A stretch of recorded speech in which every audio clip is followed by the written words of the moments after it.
Andrew Kahn here, along with Kyle Austin of MLive.com, where the Big Ten Tournament Championship will happen tomorrow, Sunday afternoon. It's Michigan versus Michigan State, Part 3. Yeah, and two pretty impressive performances in the semifinals. I think it's pretty clear that the two best teams playing right now in the tournament are going to be meeting in the finals. Michigan State beating Wisconsin pretty handily. They went up 17 in the first half. And kind of faded a little bit, which they weren't too concerned about. I mean, they've got a pretty beleaguered rotation. They got some guys that are hurting, so they didn't quite hang on to that huge win, but still a pretty convincing one, and they played well down the stretch. Didn't let Ethan Happ beat them, so a win that's good enough, and a win that wasn't really ever in doubt. Yeah, same with Michigan, absolutely. Crushed Minnesota a night after dismantling Iowa. They kind of did it in similar ways. 20-plus assists in each of the games, turning defense into offense, and limiting the opponent from the three-point line. Iowa made 1, Minnesota made 2 today, and that's pretty good for 80 minutes of tournament basketball. So yeah, Michigan's playing really well, as are the Spartans, and now you got to try to you get round 3, where I wrote about this with Michigan. Playing Minnesota today, it had to beat a team 3 times. That talk that it's tough, it is a myth. John Beilein was just asked about it. It's got to be hard, it seems. And he's like, well, I don't know if that's true. I wish it were, but I'm not sure it's true. So he knows it's a myth. But yeah, I guess as far as what we're looking for tomorrow from Michigan State, tired legs, I think that's going to be an issue. Yeah, I think so. I mean, they've been able to limit Cassius Winston 22, 28 minutes, so he's going to be fresh. But he seems to get a new injury every day. He turned an ankle today. He had a big toe injury, I guess, yesterday. So whether, I mean, he's been beleaguered for weeks, though, and he seems to be able to find it in the second half. Right. Kyle Orange might not be able to play it all tomorrow. They've got some other guys, but, guys talked in the locker room about how it's a championship game. You find it somewhere. So if we're talking about them falling apart in the final 10 minutes because they're exhausted, I'll be surprised. I think if they're in a close game, they're going to find it somewhere. And they might not win, but I don't think if they lose, I don't think it's going to be because of that. Yeah, I don't think so for Michigan either. They got to pull their starters earlier than they would have thought.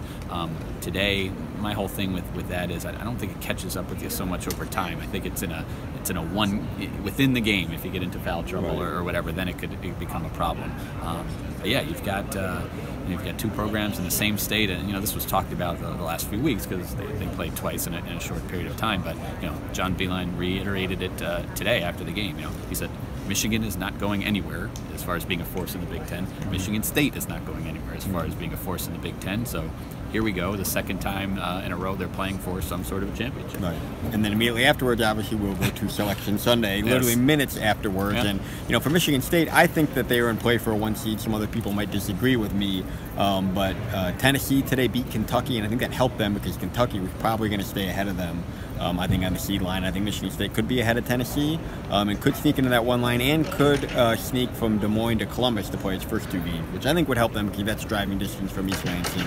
Maybe not quite the crowd in Detroit last year, but I think that would up their fan base and give them a better environment for the first weekend. So I think they're playing for that too. I think that's third. I mean, I think they care about the championship, they care about beating Michigan, and then they would care about the number 1 seed. But that is a significant thing potentially for them. Yeah, and here's where I don't think the Big Ten does itself any favors by playing this game on a Sunday afternoon, pretty late, 3:30 Eastern time, I guess. So a 2-hour game. That's 5:30. Selection show starts at 6. So that's when they've known what the bracket is for at least some time for CBS to prepare its graphics and things like that. So you've got some, I guess, sources or people you've spoken to that have said there are contingency brackets. Yeah, I mean, I don't know. Mark Hollis, former Michigan State athletic director, was on this, and him and people who know this process have always said that they've got a contingency basically.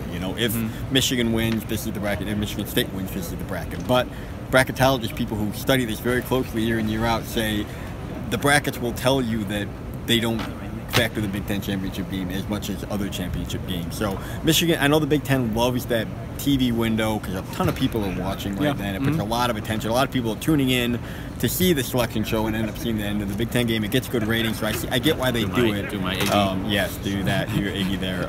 But I could also see why coaches might not love it. Michigan State played it a couple years ago. They ended up a 7, which people thought were low that year. They lost to Wisconsin in 15. So I can see it both ways. Yeah, so we'll see. Michigan, I mean, are they locked into it too at this point? I don't know. It's this fluid situation with the SEC, with Tennessee winning, and how the ACC sort of shakes out tonight. So I think you can book your plane ticket to Des Moines as a 2-seed personally. That's probably true. Columbus being the other possible destination for Michigan and Michigan State. It doesn't seem like anything else is really going to happen. So they'll stay. Michigan at least stay closer than they did last year. But you know, if nothing else, if seeding isn't affected, if nothing else, it is a rivalry game with a championship on the line.